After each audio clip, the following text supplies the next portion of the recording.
It's not about, it's not about, it's not about the injury. It's not about, it's not about, it's not about the injury.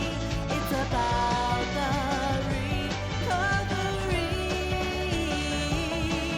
It's about the recovery.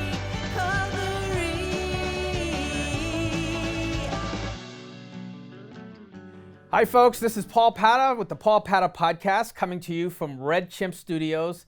Today, I am really honored and privileged and excited to have an amazing guest, someone that I have known since I moved to Las Vegas. I attended some of your fundraising events when you were in Congress. And I thank you for that. Welcome to the show, Shelley Berkley. Thank you, Paul. And I'm so delighted to be here with you today. I remember when you were first starting out in the Yes. legal profession. That's right. And we talked at one point about working together. And I'm just so very proud of your success. Oh, thank it's you. really great to see. Well, it's great to see you. And, you know, I remember when I went to one of your events and I was there for the first time. First of all, I just will tell you, I moved to this city from Washington, D.C. I spent 12 years at the Department of Justice.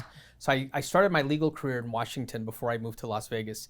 And before I ever got to Vegas, I even knew about you then. Oh, well, because thank that was when you. President Clinton was president. Yeah. And I remember you were a very prominent and active member in Congress. And I would see you on various television shows, sometimes commenting on political events. So when I came out here, I was so excited that I was actually at a Shelley Berkley event. It's well, like politicians in no Washington, more they say it's excited like than I was that you were there. You know, those were very heady days, and Yeah. it was when I first got elected, and Clinton was president, and it was a lot of fun. And you know my background pretty well. I do. I always wanted to be in Congress, so for Yes. me that was the fulfillment of a lifelong dream, and it was a lot of fun. And representing Las Vegas is a lot of fun. And your story actually resonated with me because my parents are from India originally, Mm-hmm. so I'm first generation American.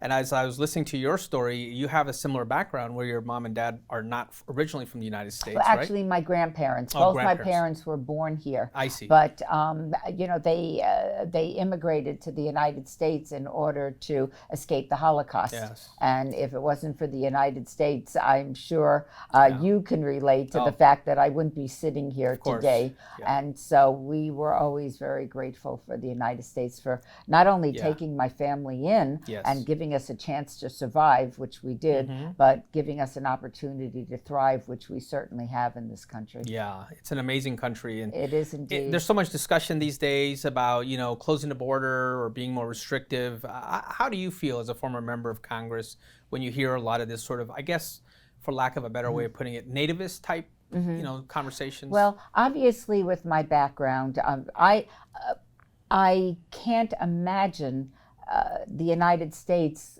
as anything but a country of immigrants. Unless you're Native American, you came here from Somewhere. someplace. Yeah. And obviously, through the generations, the complexion of the more recent immigrants has changed. Right. But with every passing generation, those that come here Yes. add something to the extraordinary depth and width of our nation. I'm not for open borders. I don't think any country fares well. survive with that. Can't. Yeah.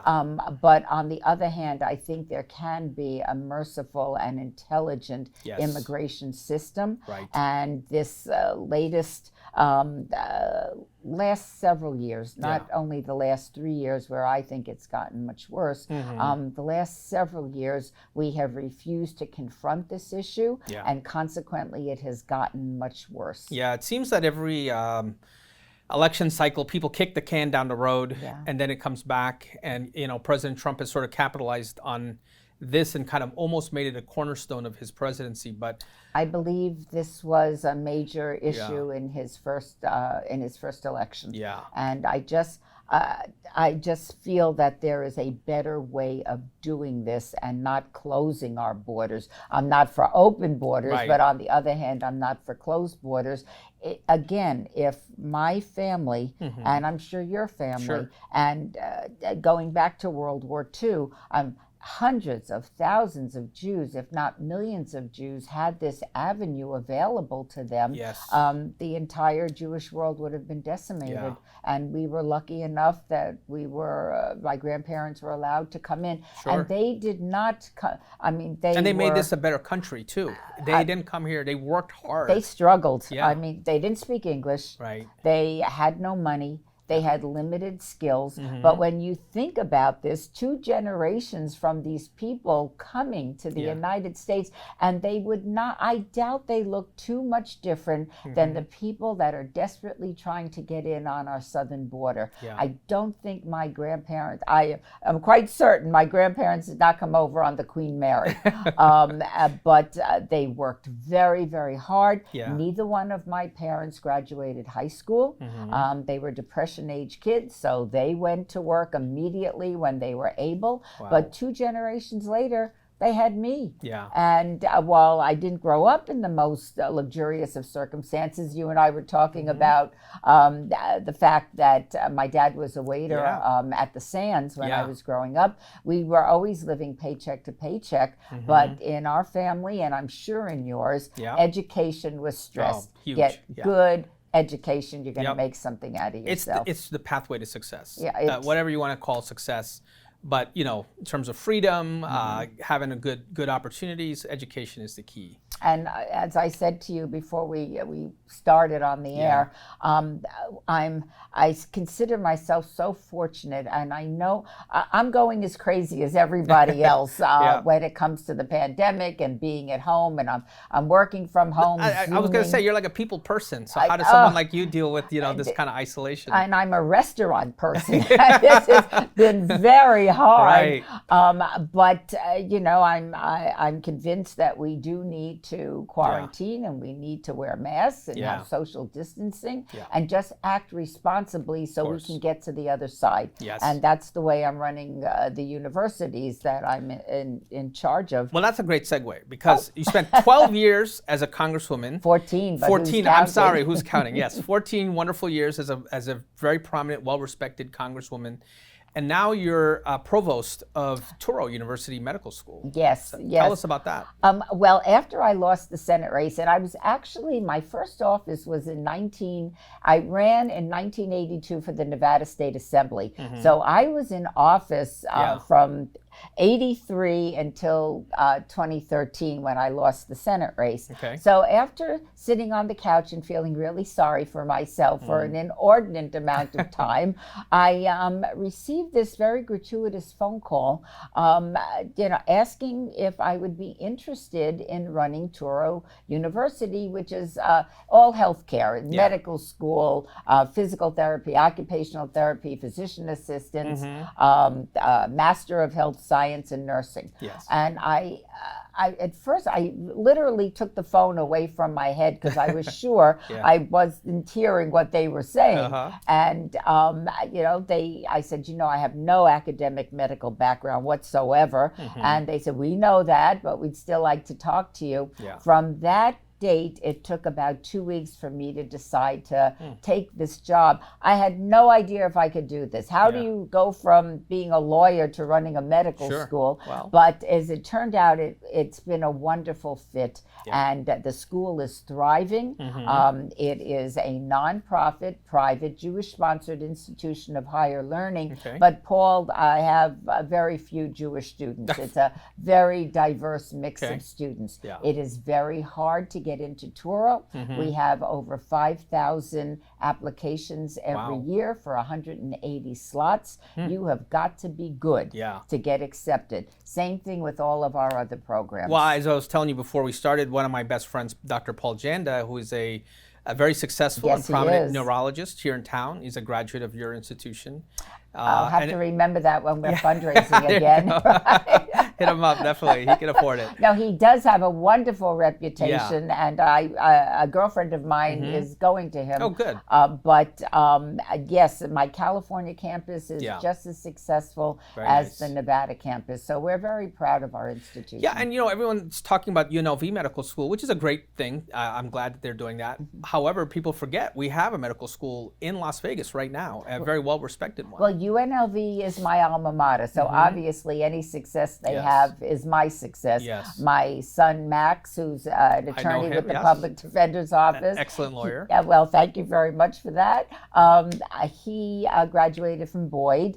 My son Sam graduated from the School of Hotel Administration and is with Southern Glazer Wine and Spirits. Very nice. And so because of the opportunities we had at UNLV, my family is doing very well. So I'm very grateful for it. They do have their medical school. I was supportive of it, but they are just starting. And Touro has reached a level of maturity and I guess sophistication that we're very, very proud of. Yeah. Well, and I think UNLV is unfortunately going to face some financial challenges given what's going on with COVID, right? This is tough. Touro University is a tuition-funded institution. Now, the tuition is not inexpensive, but we were very lucky. All my classes are full. So financially, at least for this fiscal year, we're in very good shape. Oh, that's good. So no programs have been cut. Nobody has been laid off. Everything is not business as usual, but we're moving forward. I'm afraid all of the state institutions, and Paul, you remember I was a university regent for 8 years. So I know what it's like to have to take significant budget cuts out of the community college and university's budget, but you can't spend money you don't have. And as you know, with a state budget, it has to balance at the end of the year. And I'm afraid that the reality is that all of the state schools are going to take a very significant hit. Oh, that's really unfortunate. Yeah, we'll get back to where we need to be, but it's going to take a while. Well, speaking of that, I want to get your insights as a native Las Vegan, someone who's lived here your whole life, almost your whole life, since I was 12.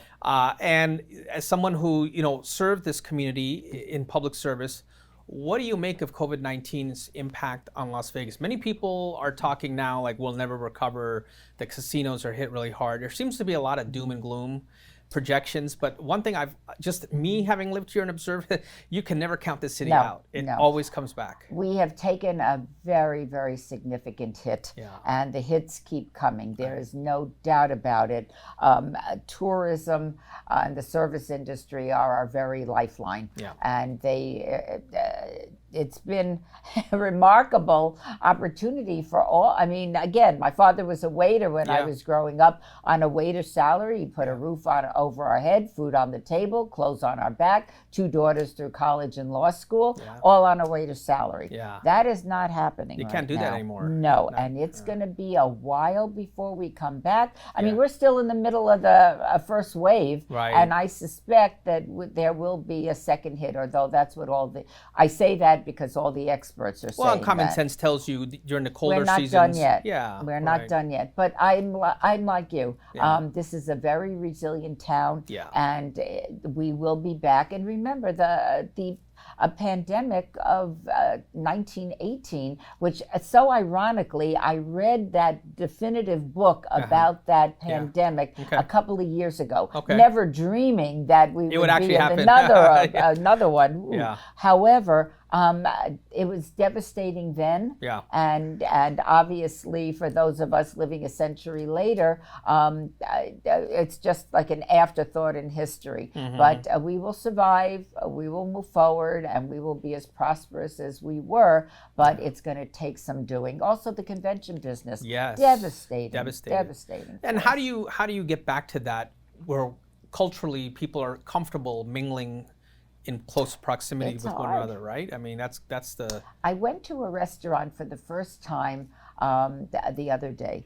And again, I am a restaurant person. I mean, my whole life, I have a very social life and a lot of friends in the community. And I come from a culture, we eat a lot. And so this has been hard.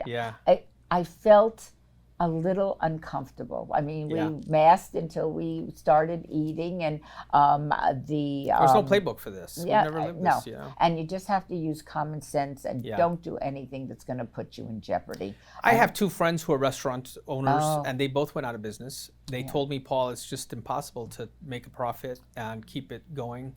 And these are folks who've been in business for a long time, so I was really surprised to see that. Yeah. But My husband is a nephrologist. He's a Yes. kidney specialist. He has a restaurant. Oh, okay. And you know where the old Memphis barbecue used to be on Warm Springs near Eastern? I think so, yeah. Anyway, Yes. so he bought that property and they renovated it, and it's going to be a great Tex-Mex Okay. restaurant. They're not open. Yeah. I mean, and this is, a lot of money has gone out. Sure. And he's just like every other restaurant owner. They're Yeah. just struggling to survive. Well, and it has a ripple effect because now you have the people who work in the restaurant. I mean, they have yeah. families to support. So And kids. it's really unfortunate. It is difficult. And look, for all of those families that have youngsters at home. Yeah. And that's another reason why I know I'm lucky, because I'm not, in addition to working, sitting there with my children online trying to help them learn their studies.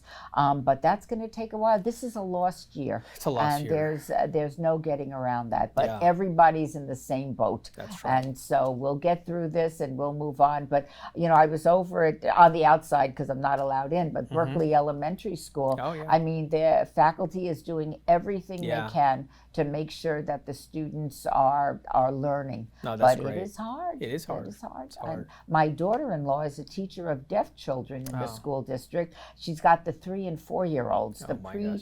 Yeah. pre-kindergarten Yeah. deaf students. How do you teach these youngsters online? Yeah. But how do you bring them back into class? You cannot. You cannot. I Yeah. know. And the few times I went to read to them during reading week, Mm-hmm. I mean, every one of these little adorable 3 and 4-year, one is cooking and one is coughing right. and one is dripping. And so they're a petri dish Yeah. of germs under normal circumstances. That's so so you true. can't have these kids in a Yeah. classroom. So again, I'm like you, I'm an optimist, but I'm also cautiously optimistic and want to do this right. Yeah. I would be remiss if I didn't ask you. We have an election in 2 months. We do. What do you say to people out there? And I'm just segueing to another topic because there's so many things we could talk about. yes. This could be a 5-hour show. You're just like a wealth of knowledge and information and insights. Thank you. What do you make of the fact that, we have an election 2 months? There are a lot of people out there who have this attitude that, my vote doesn't count. I've known people like this forever who don't vote for whatever reason. Some people are just lazy, they don't want to get to the polls, but I think now it's really interesting. I think people will be motivated based upon the candidates. But there are a lot of people who are really cynical about government and the idea that, even if I vote for a certain candidate, it doesn't really matter. These people it's all talk, no action. Once they get in there, they're not going to really do anything to make a difference in my life.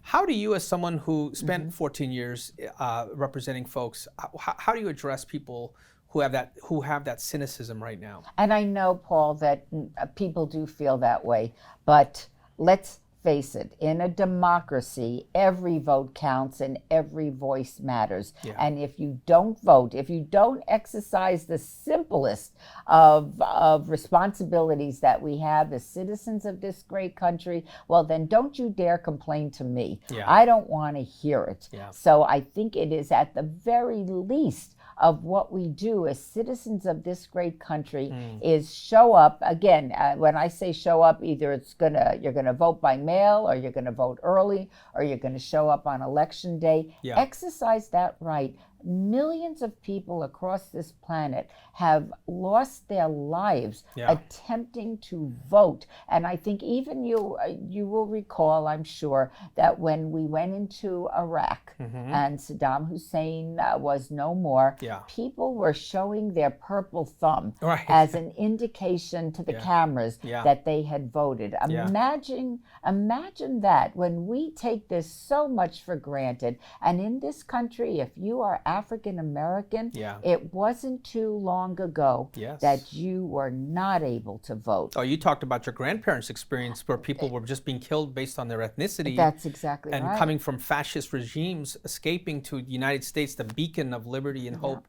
and the idea that today we just sit here comfortably in our home with 50,000 channels to watch, and That's right. we can't be bothered to go You're vote. right. Yeah. My father, now my dad passed away a few years ago at 93, sorry. Yeah. but he led a great life. But the 2016 election, when we were caucusing, he was the oldest caucus goer, but he wasn't going to miss going to the caucus and having his voice be heard. Good for and him. this, again, he was not an educated man, not a sophisticated man, but he was in the United States of America. He served in World War II, which is about 20 years after his family immigrated. And then I think he wasn't even 18 when he signed up during World War II. You know what I've learned in life? You can be really educated, but not very intelligent. You can be not very well educated, but be really intelligent. That's exactly, and he was one sharp guy, but he loved that, and he knew. I mean, there were times that I was talking to him. He knew more about the candidates than I did, and I was one. But he knew his stuff, and he took pride in that, and I think everybody should too. And shame on those that don't. I agree with you completely. Now, what do you make of this concept of mail-in balloting? Because I hear, and I'll just be honest, I lean to the left a little bit, and I believe, and I have Republican friends who say, well, what's wrong with you have to have an ID to get on an airplane. And so why can't people have IDs when they come to a voting place? Which I think, to me, intuitively, that makes a little bit of sense. But then I don't understand why those same people are opposed to mail-in balloting. It is you pay your taxes online too, right? Right. So what's the difference? There are no indications of fraud in this country for mail-in balloting. Right. And to create this issue for no reason, I think, is anti-democratic and un-American. Okay. And I voted by mail in the primary. There is no doubt in my mind that my vote was counted. And I will decide. I'm wavering between whether I'm just going to fill out my ballot and make sure I drop it in the mailbox, or show up early for early voting, which I love doing. I mean, there's nothing like it. But in the middle of a pandemic, it doesn't make any sense. Doesn't make any sense. So if I go in an off hour, and there are times at the beginning of early voting, tons of people. At the end of early voting, tons of people. In the middle, it kind of that's great advice, actually. Yeah. So now everyone's going to come and meet me, and so I might show up with gloves and masks, and cast my ballot that way as well. I haven't decided yet, but one thing I do know, I'm not voting twice. I mean, that is a felony, that would be a felony, and we ought not be encouraging people to break the law. As a former federal prosecutor, I would just tell people, not a good idea. Don't take that advice. Voting twice is not. I don't think so. That happened in Chicago in the 30s, but we're in a different place Dead today. People, yeah, dead that's people. Right. All right. Well, one final topic. This is something I think that has resonated with a lot of people. What could be more American than the Postal Service? And we have a postal system that is now under assault and attack. Huge delays in the mail. What do you make of that? I mean, I just these are such hardworking people who work for the Postal Service. I talk to some of these folks, letter carriers, and I hear things that are going on, and just to me, I've never seen anything like this. Our post office was created by the Constitution of the United States of America. It is vital that we continue ensuring that mail gets delivered in a timely manner. Now, when I was in Congress, they were talking, and it doesn't make a profit, and the post office never will. But when you talk about closing post offices in rural areas, go just 100 miles from Las Vegas and see in all of these little towns how essential the post office is. It is the very heartbeat of these little rural communities. Right. That's where people socialize. That's where they pick up their mail. That's where they pick up their medication. And for us to do anything to hamper the ability of Americans to get their mail on time, it's crazy. which also includes Social Security checks and just friendly mail and medication, and now voting is inappropriate, and it's wrong, and it's a violation of the United States Constitution. I agree. I think Senator Tester of Montana said it well. He said that the post office is our internet in these rural communities. That is so well put. And frankly, in Nevada, as you know, we are the most urban and the most rural state in the union. And you go beyond Reno, you go beyond Las Vegas, and you are talking about a whole lot of miles with no people in it. That's right. That post office is essential. Yeah, no, that's so true. All right, on a closing note, what can we expect for the future, your political future? Do you have one? Are you going to think about re-entering politics? Aging. Look, I love public service. It is as much a part of me as breathing is, or my arms are. I served for 30 years in various offices. I was in the Nevada State Assembly. I did the Board of Regents for 8 years, Congress for 14. In between then, I was president of Women's Democratic Club and National Committee woman. So I dedicated about 30 years of my life to public service. The only office I would be interested in is running for mayor someday. Ah, see, we got a scoop right here. We've heard it here. I don't know how much of a scoop it is, but that would appeal to me. I'm no longer interested in traveling, so Washington is not an option for me. But being the mayor of the town in which you grew up and enjoyed raising your family and just being so much a part of the community would be just lovely to me. That would be a perfect job for you, because when you think of Las Vegas, you think of Shelley Berkley. Oh, well, that's you very two kind. You're like synonymous with Vegas. Well, I do love it, but we have a very good mayor now, and when she's at retirement, I will consider it. Right now, as I told you earlier, before the cameras started, the quality of my life has improved dramatically. I love Touro University. We're doing amazing things. I'm helping to educate the next generation of healthcare providers for the state of Nevada, which is so vital and important right now. I like that a lot. But when my time at Touro is over, and if the timing works out, I would really look at running for mayor. Wonderful. Thank you. Congresswoman Berkley, thank you so much for coming on the show. I'd shake your hand I should also and hug call you, but Provost I can't. Berkley. Provost Berkley. Thank you, Paul. Thank and you. Again, congratulations to you for all of your appreciate success. Thank you so much.